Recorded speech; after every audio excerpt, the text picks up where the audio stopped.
And Batman and Robin, they had this disguise that they put on, and yet they weren't really that wasn't really who they were, but they would be transformed. See, the mayor of the city, I believe it was, or maybe the police chief, would give them a call on the phone, and the butler, remember the butler? And the butler would go and say, Mr. Wayne, you have a call in the study.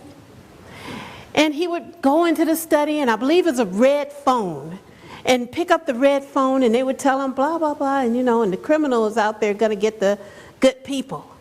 And then they knew, wow, and it would be on the screen, wow, bam, yeah.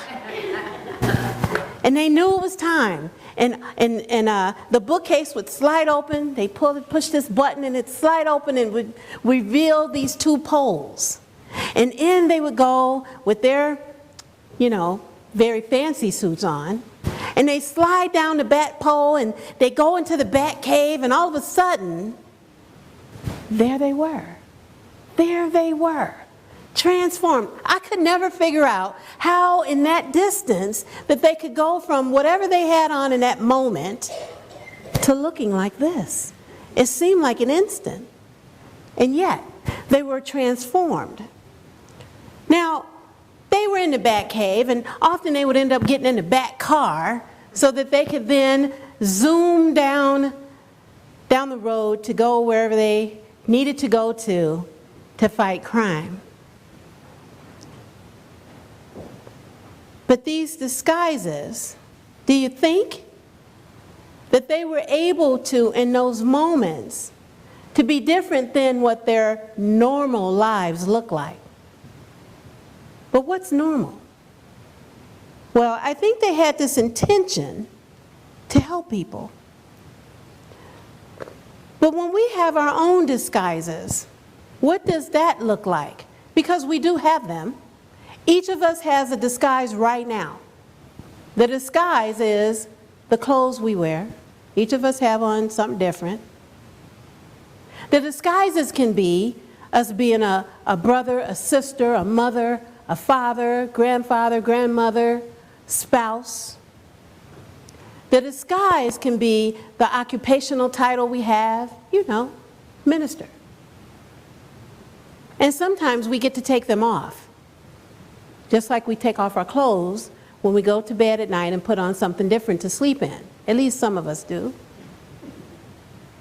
But these are merely disguises in the same way that with Batman and Robin, they have this disguise. This disguise that isn't really who we are, but it's who we are. So this wonderful look of Batman, this was the logo that they had back then, and it would come on the screen, and yes, you would know it's time. It's time, something wonderful is going to happen. Now, it may have to go through the criminals first, right? Like the Joker. It may have to go through some of those people in order for us to see what good was going to come from this sitcom called Batman.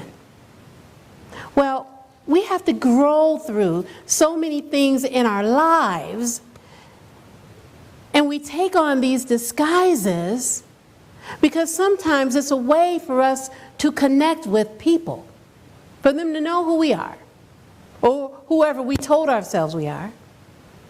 But in the book that we finished a few weeks ago, Don Miguel Ruiz Jr. said this. He says, wearing a mask, and let's say wearing a disguise, is how people define and identify with others based on shared knowledge. So Batman and Robin had a shared knowledge, right? And then they shared it with us. Now, on one hand, they had one type of shared knowledge. These very rich guys that were living in a big house. Well, Batman lived in a big house. And then they would transform and become these other two people who they didn't intertwine as far as the public knew. But it was clear that they had a defined role in each of these situations, in the same way that we have our own defined roles in different situations. So when I was down in Florida, I took off my minister role and I put on the I'm going to have fun role. And I did. Yeah.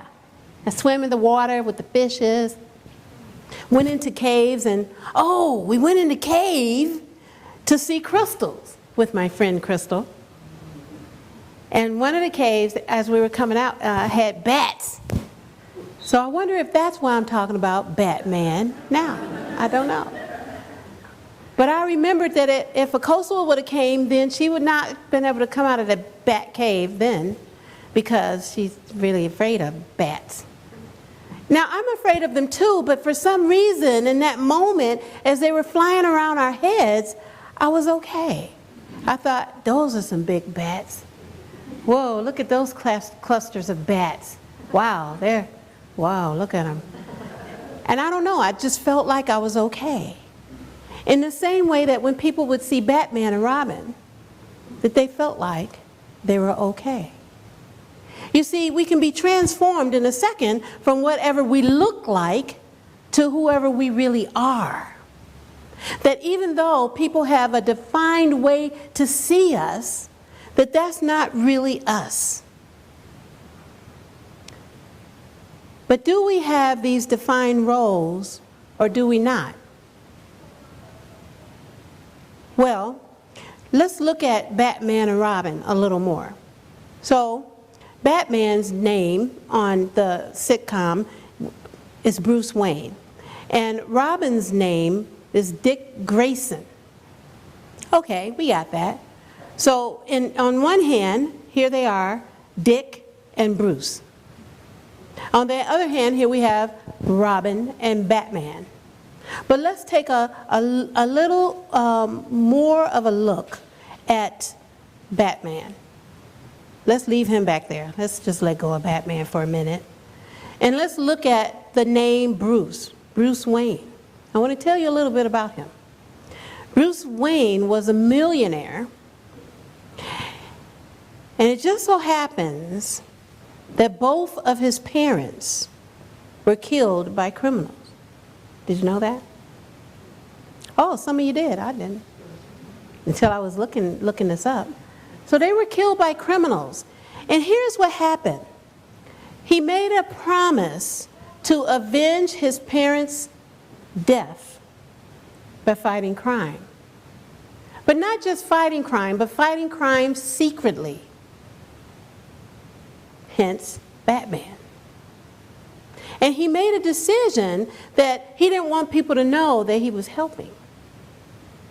So I believe through that intuitive knowing, that inner knowingness, they came up with these disguises so that people wouldn't know who they were. Well, I can also imagine that it must have really took a lot of strength in order for him to not sit at home in his mansion, his big mansion as a millionaire, and just be sad or upset.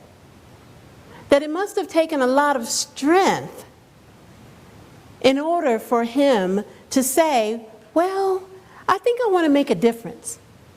Because he didn't have to do that, right? Well, our spiritual power for the month is strength. And strength means to endure or persevere. The color is green. Some of us have that on. And the location of strength is the lower part of the back. Like, down here. Our disciple is Andrew, which represents strength and being strong. But when we look at strength, I looked in the 12 Powers of Man, and Charles Fillmore, our co-founder, said this about strength. He said that the strength here, and I'm talking about the strength that Bruce Wayne had, that it is not only the physical strength alone, but it's mental and spiritual strength. And he says, all strength originates in spirit. Batman and Robin had spiritual strength within them. Yeah. Because spirit is everywhere. It's everywhere present and available at all times. And it moves through each of us. And if we listen to that spiritual part of ourselves, then it will always guide us to the right and perfect thing to do. So I believe that they were guided to the right and perfect thing to do. Well, Jesus was guided. We can understand that, right? He was guided to show us some ways of being. A way of being that was about unconditional love and acceptance, no matter who the person was. So Jesus was having this conversation with his 12 disciples, including Andrew, who represents strength, and he asked them, "Who do they say I am?" And Simon Peter said this. He said, "You are the Christ, the Son of the living God." You are the Christ, the Son of the living God. Now, in different versions of the Bible, it has different words. Some of them may say, "You are the Messiah." It may say, "You are the Messiah, the Christ, the Son of the living God," or some various version of it. So in unity, we understand what the Christ means. The Christ is not Jesus' last name, like Jesus Christ. The Christ is derived from the Messiah, and the Messiah stands for the Anointed One. The Christ is that essence of beingness that flows through all things. All things. At all times. It is that spark of divinity that we talk about in our second principle. You are the Christ, the Son of the living God. So when we're looking at strength and how can a person be strong in our disguise, then we have to look at the fact that each of us are. That we are the face of God. Remember that song? You heard it earlier? I am the face of God. I hold you in my arms. If each of us knew it, wouldn't the world be a wonderful, amazing place? But it already is. The world already is an amazing, wonderful place. But sometimes it appears that it's not like that, doesn't it? It appears that there's a lot of sadness and despair and a lot of limitations going on in the world. But if we take on that everything has this spark, has this part that is the Christ, that is the pure essence of beingness, that there is no spot where God is not, then we're able to know that despite appearances, despite the disguise, that we're all right. And everything is always all right. But we have to take that on. So we take off the disguise. Now, again, with Bruce Wayne and oh God, what's his name? Dick Grayson, they took that part of their disguise off and put on another one in order to make a difference without people knowing who they were. Because, of course, if they had gone around as these millionaires, people may have seen them differently. You know, it's quite interesting. The founder of Little Caesar's Pizza, did you hear about that? Well, he just transitioned, I don't know, a week ago or something. And this is what got revealed. After he passed, it was revealed that he paid the rent to, oh gosh, I got her face. Rosa Parks, yes. Rosa Parks, you know Rosa Parks from sitting on the bus and all that. She had, someone had robbed her. And they needed to move her from wherever she was living. She was living in Detroit, and in a not so good neighborhood. And he found out. And they put her in a better neighborhood. And he wrote the check for her rent for years and years and years and years. And no one knew he did that. This is the same example that we were given when we look at Dick Grayson and Bruce Wayne. You see, we can make a difference if we're willing to take off the disguise of, whether we're mother, father, sister, brother, electrician, minister, whatever that is you may have. When we take it off, then we are able to be the face of God even more fully and completely. And it becomes easy to do that. For there is something about us that we're drawn to be. Like when we're born and all of a sudden there's this light. That light that becomes us. Yeah, we were in mama's stomach and everything, and then here we come. Here's the baby. Oh, just like that, in a second. We're crying, we're saying, hey, I'm here, feed me now. And we're here. And I'm going to say, we have now inhabited a body. And the body is our disguise. I know it's hard to hear that.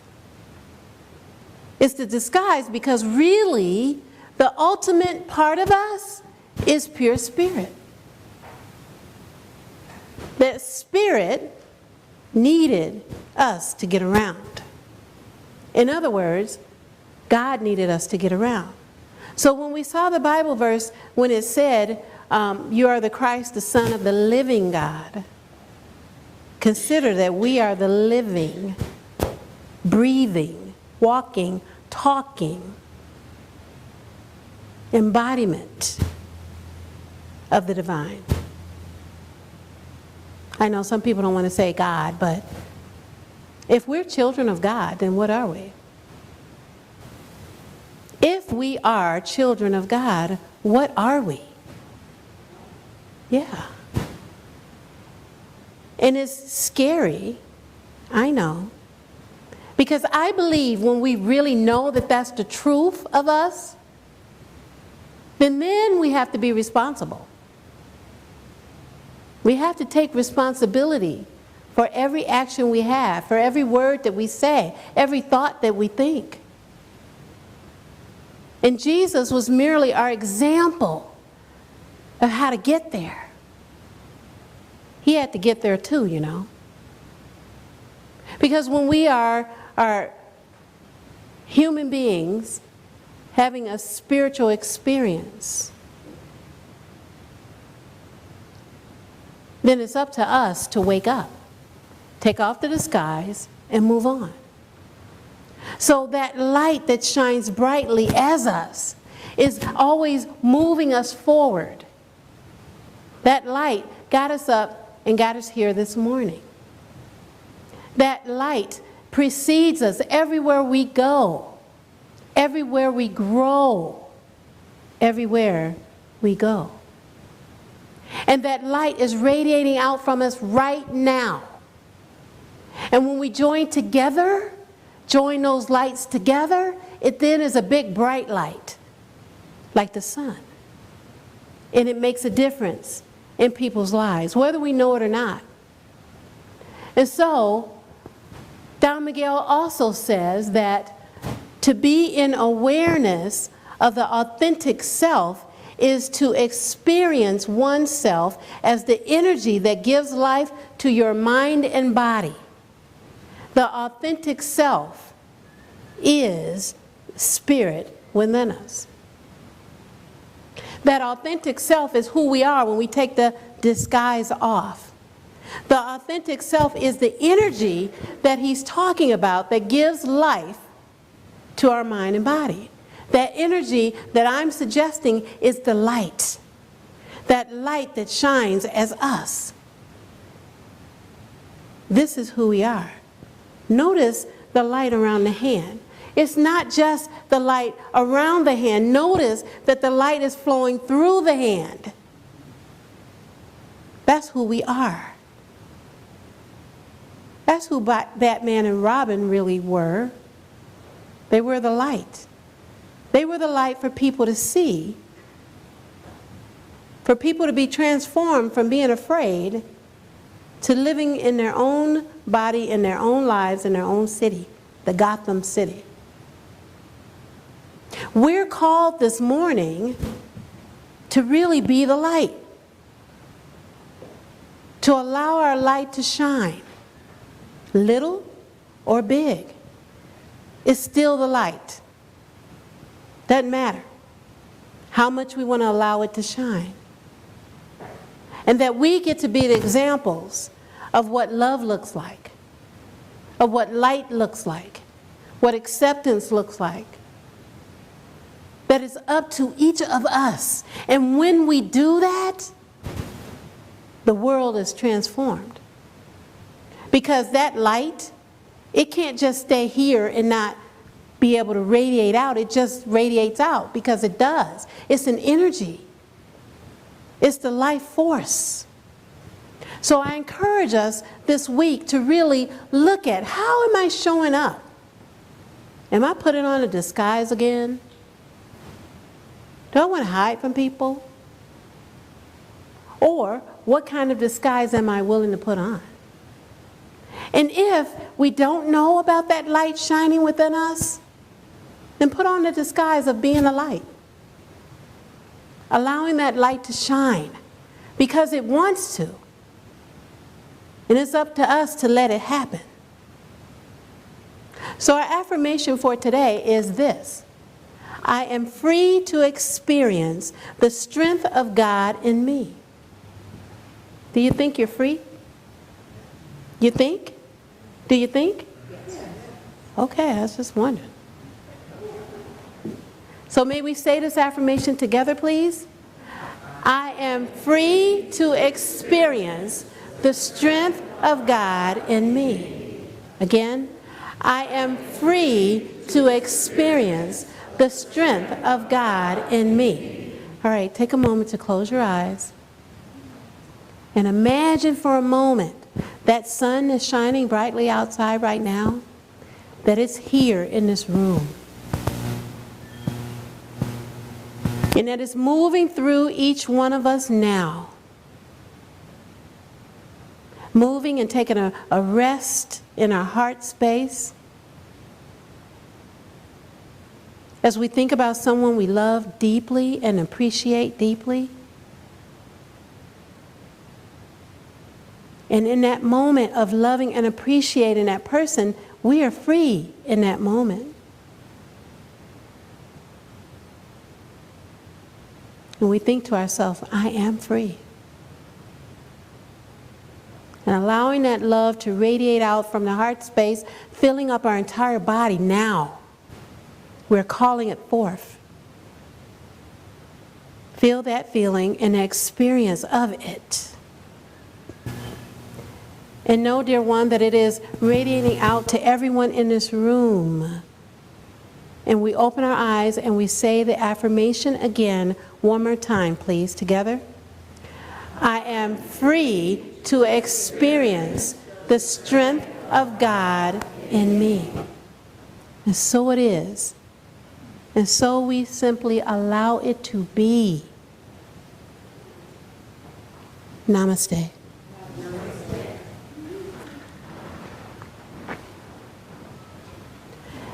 And now it is time for our tithes, love offerings, and gifts.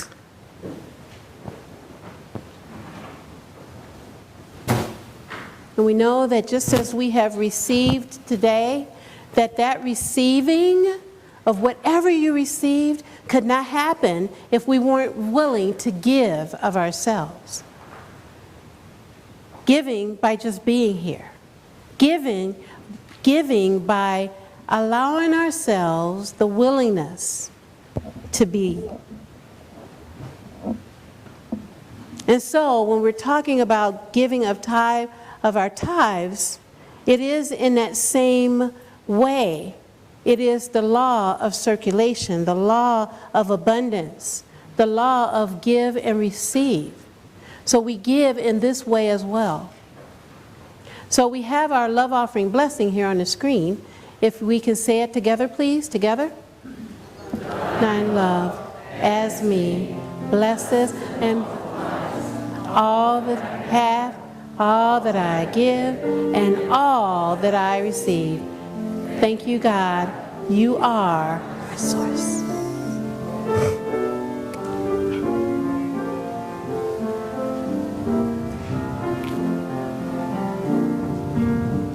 Shine the light you bear. Shine the light you bear. Just as Master Jesus taught us. Shine the light you bear. Together. Shine the light you bear. Shine the light you bear.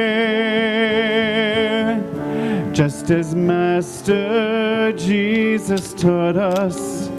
Shine the light you bear. Shine the light you bear. Shine the light you bear. Just as Master Jesus taught us. Shine the light you bear. God is so good. God is so good. God is so good. God is good to me. God is good to us, right? Yep, and you think? So I know you're wondering. You've had a pause. So what does Gandhi say on my check? Here's what Gandhi says today. Where there is love, there is life. Where there is love, there is life. So again, that's what Jesus taught us, right? That each of us has this capacity to love unconditionally. And when we do that, we're giving it, but we're also receiving it. Because we can't give what we don't already have. We can't give in this way what we don't already have. And then when we give, it comes back to us all the time, all the time. So we give, just for the sake of giving. Yay. And so we take a moment, those of you who want to rub your hands together, have some of that energy that's flowing. If you want to know what it feels like to have the energy of spirit, you rub your hands together and then you move them and see, what do you feel? Is something there? And that which we are playing with inside of our hands is actually flowing through us now. This is the demonstration of that radiating light that is us. It's kind of fun like that. Oh, like, whoa, what about out here? Yes, out here too. And so we point our hands toward this money substance with that energy, with that love vibration, as we bless everyone who has given in any way today, knowing that we're all giving as one. We're all giving as one. May each of us know love beyond boundaries. May each of us be able to give love beyond boundaries. May each of us be able to know the abundance that is in the universe ready to pour us out a blessing. And for this awareness, we're so grateful. And so it is. And so we let it be. Amen. Amen. Thank you.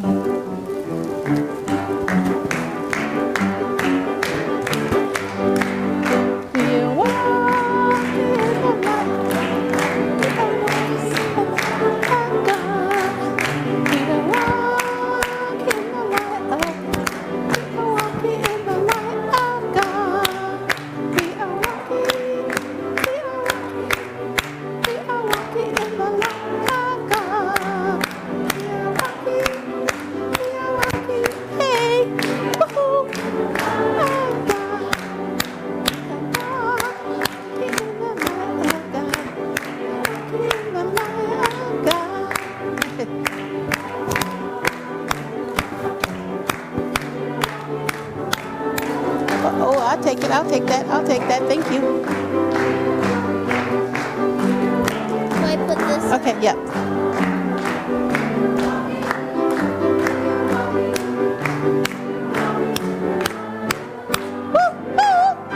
Hello. Hi. Hi. How are y'all? How you Hi, doing? everybody. Hey, Lexi. Hey, Good Connie. afternoon. Turn it on. It's on, right? Yep. Yep. Hey, Natalie. Hey, everybody. So I was with the older kids, Thomas and Lexi, today. And we did a little short meditation, visualizing our dreams and what we want to bring into our reality. And we listened to the sound of birds. We allowed the sound of birds to kind of seep into our beings and allow us to soar, our hearts to soar. And then we opened the dialogue up and we kind of just connected with each other and talked about our weeks. And then the younger kids, Tavian, you guys talked about strength, right? Would you like to tell everybody what you did? Okay, cool. Take the mic. We read a book about the wind and the sun, and they were doing a contest to see if they could take off a man's jacket, and the sun won because it made the man really hot and he took it off. And the wind tried to blow it off, but he held on. And we talked about what is strength. And I said a plane and an elephant and cheetah. Good. And we made these pictures of what is strong. I couldn't get a lot in though. I only got a car and a mountain fort. Oh.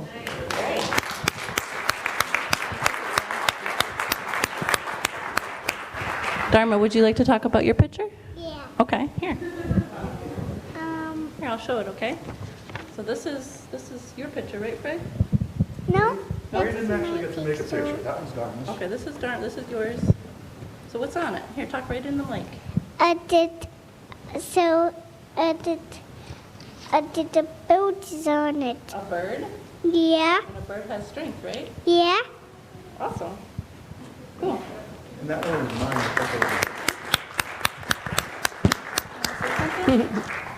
mine. So this was a really fun exercise. On my picture here, my collage, I've got a woodpecker. And we were talking about strength today. So the woodpecker I thought was really strong because it just keeps on knocking and knocking and knocking. And it's doing a lot more knocking than eating, I think. Yeah. But it doesn't give up, right? And I've also got squirrels for kind of the same reason. If you've ever seen them looking for the stuff that they hid, they never give up. And I also found a picture of the Buddha, who I think is very strong. He did the same thing, kind of. Can I talk about the Buddha too? You want to talk about the Buddha? Yeah. Absolutely. What do you want to say? You think he's strong? Yeah. Yeah. And we found a picture of an angel. And I think angels are all around us and definitely a symbol in... The angel too. Absolutely. What would you like to say? I don't know. Okay. Are they strong? Yeah. Wish everybody a good week. I love you. Go ahead, tell them you love them. I love you. Thank you. Awesome job. Awesome. All right, great. Perfect. Anything else?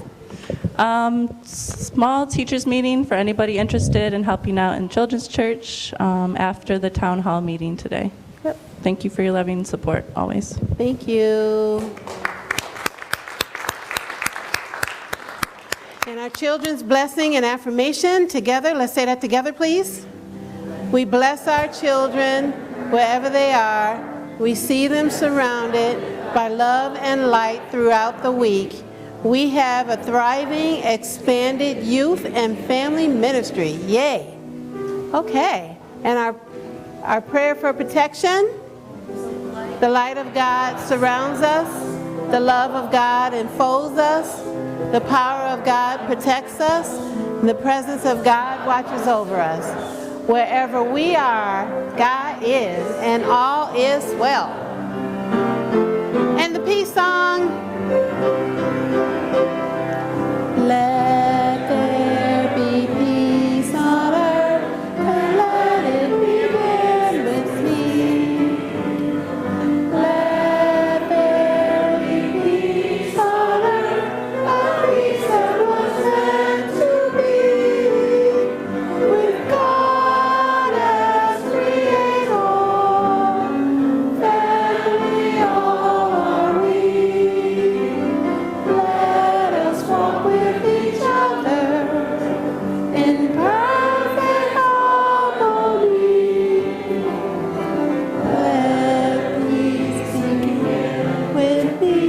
Let this be the moment now.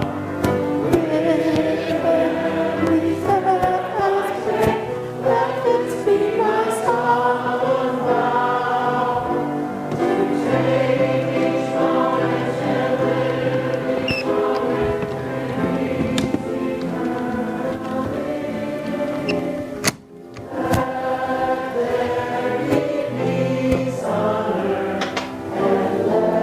Begin with me. Have a great week, everybody.